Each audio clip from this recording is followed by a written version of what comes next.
Hey all, welcome back to Tap to Learn. So, here's the time to resume the series which we started for the idioms, which were like from the letter A to letter Z.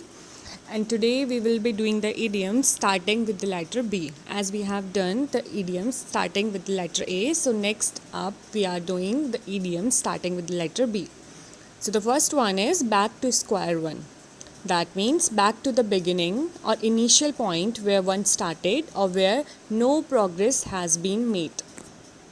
Back to square one का मतलब होता है कि जब हम उसी initial point पे या बिगिनिंग में वापस से आ जाते हैं after doing a certain thing, तो हम तब ये ईडियम यूज़ करते हैं that we are back to the square one. Example देख लेते हैं.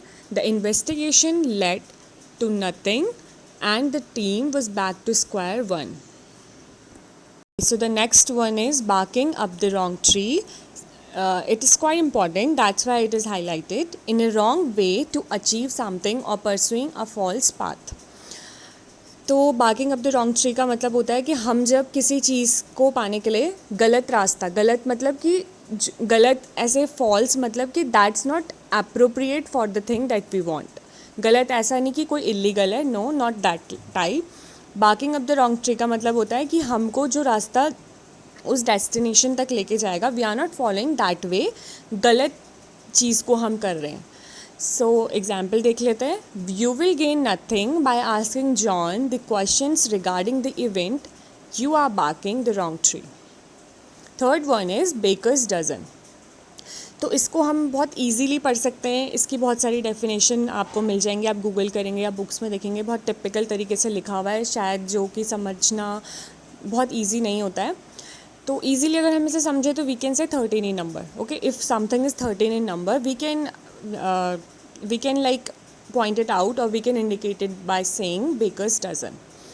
So the example is, although we asked for 12, the shopkeeper gave us baker's dozen. That means we asked for 12 of something and the shopkeeper gave us 13 of that. Okay, next up is brown thumb. That means one who is not fond of gardening. या तो जिसको शौक नहीं है gardening का या जिसके skills अच्छे नहीं हैं गार्डनिंग में, तो उसके लिए हम ब्राउन थम का यूज़ कर सकते हैं. Example, I have a terrible brown थम.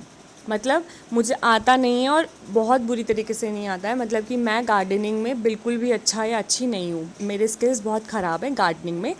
इन that way we can use brown thumb. Next up we have be all one two. Okay, and that means make no difference. Hindi में अगर हम बोले तो कोई भेदभाव नहीं करना या फिर एक समान रखना, इसको हम be all one to idiom से बोल सकते हैं. Example, no matter how naughty a kid is, children are all one to the mother. We all know that कि मदर है या हमारे पेरेंट्स हैं, for them we are all one to, क्योंकि कैसे भी हो, नॉटी हो चाहे अच्छे हो, children are equal to their parents. Sixth one is blow your own trumpet. Okay, so this is quite interesting, actually one of my favorites. To talk about your own achievements. इसका मतलब होता है हिंदी में मुँह मियाँ मिट्ठू बनना, जिसे हम कहते हैं blow your own trumpet. मतलब कि जब हम अपने मुंह से अपनी तारीफ़ करते रहते हैं तो then we can use this blow your own trumpet. और इसको हम काफ़ी ज़्यादा और बहुत जनरली भी यूज़ कर सकते हैं, क्योंकि आई थिंक इसका यूज़ काफ़ी हो सकता है या हो जाता है हमारी जो भी हम डेली कॉन्वर्सेशन में बोलते हैं. Example, stop blowing your own trumpet, whatever is good you are known to all, it is known to all, sorry. Seventh one is bad blood. That means ill feeling or feeling of hatred towards someone.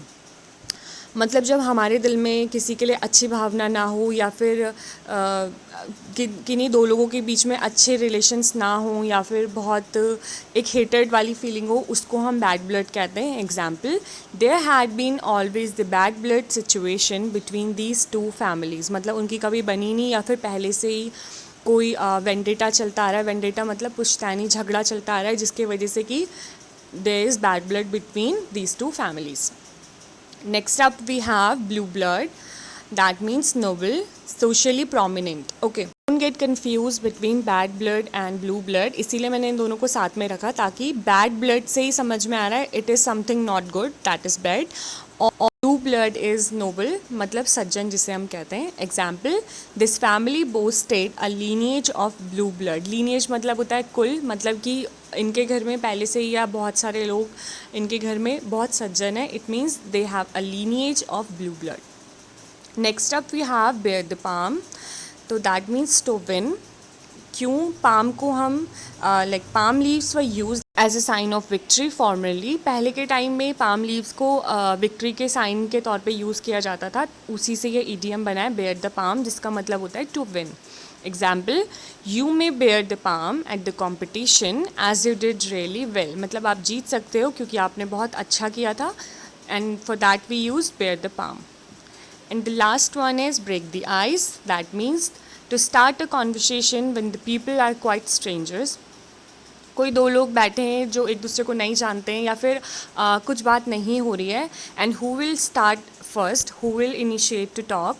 For that we have to break the ice. मतलब we can use this idiom. इसका मतलब होता है चुप्पी तोड़ना. Example, why don't you break the ice by talking first as the other girl is really शाई.